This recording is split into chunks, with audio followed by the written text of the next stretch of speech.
Louisiana beer reviews. Rahr and Sons Texas Red Amber Lager, brought to me from Texas by Mike Pawpaw Peters. Thank you, Mike. This brew was started in 2004. It's in Fort Worth, Texas. 5% alcohol, 25 international bitterness units. They use two-row Melanoidin, Cara Munich, and Carafa Special 2 barley malts. Didn't see anything about the hops. The company was founded in 2004, so it's only been out at the most 10 years, and they say on the website this was not their first beer, so it's probably less than 10 years. Amber Lager might be a good one. It gets an okay score on Beer Advocate, a 30 out of 100 on Rate Beer, 60 out of 100 for the style, so not the best scores, but doesn't mean it's not good. I tend to like amber lagers. I enjoyed the Rolling Rock amber lager that I had. 5% alcohol. That seems like a good range. You're not getting too low of an alcohol. So let's check it out. A little smoke, probably not showing up on video.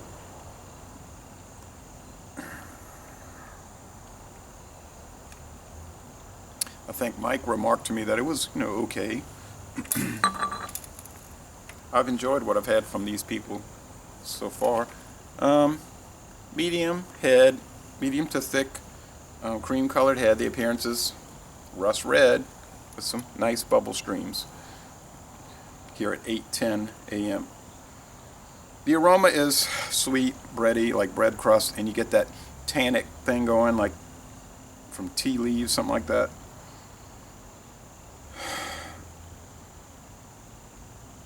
Think of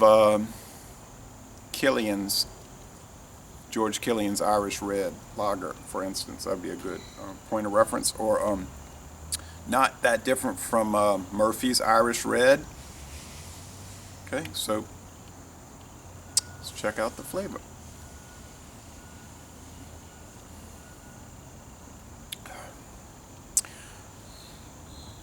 Yeah, it's extremely mellow, like very subdued barley malt. The little tannic thing going. The hoppiness is there. It's there. But it is also subdued. So if you're into very low profile flavors and aromas in a beer with a light body and a crisp, refreshing finish, this would be one for you. Now, if you're lots of streaming bubbles. If you're into like really bold flavors and you desire a much bolder flavor and all of that and presentation, this probably wouldn't really suit you.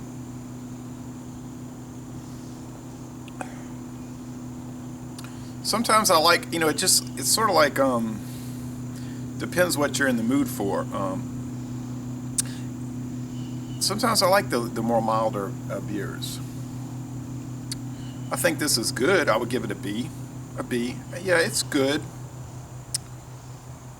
Probably not quite as good as the George Killian's Irish Red or the Murphy's Red, but still good. A lot of times people will, and maybe I'm guilty of this too, they'll say, well, I don't, they're taking personal preference, and then they'll say that the beer isn't good because it doesn't fit their personal preference, when the beer they're ripping on might be very high quality.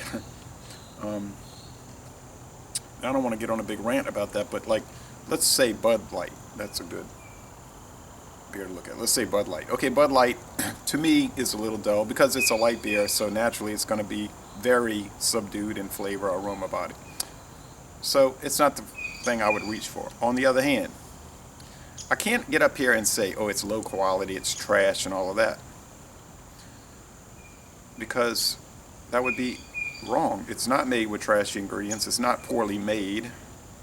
It's not poorly executed. So I think reviewers sometimes they will get confused between personal preference and the quality of the beer, and that's something we have to be on guard against. So good beer, laissez le bon temps rouler. It's nice. Wouldn't pay a lot for it, but anyway, y'all come on down to New Orleans.